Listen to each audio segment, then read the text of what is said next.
quand on parle de maladies rares, on fait allusion à des maladies qui ne concernent que au plus une personne sur 2000. Donc ce sont des maladies qui, prises individuellement, sont rares.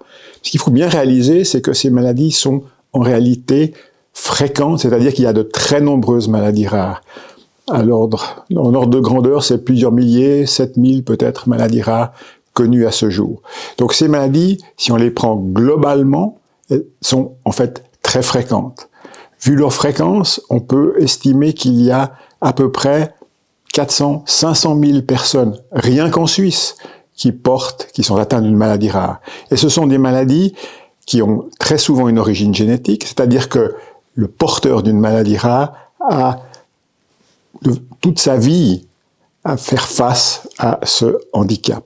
Donc c'est un problème qui n'a rien de rare, c'est un problème fréquent. Les vraies questions qui se posent maintenant, parce qu'on commence à comprendre de mieux en mieux les causes de chacune de ces maladies rares, c'est est-ce qu'il y a des espoirs de traitement? Et la réponse est oui, il y a des espoirs de traitement, mais ces traitements, en partie parce qu'ils ne concernent qu'un petit nombre chaque fois d'individus, ils risquent d'être extraordinairement coûteux, de l'ordre au minimum du million de francs pour chaque patient. Comment est-ce que la société va aborder cette question? C'est une autre interrogation éthique à laquelle il vaut vraiment la peine de réfléchir.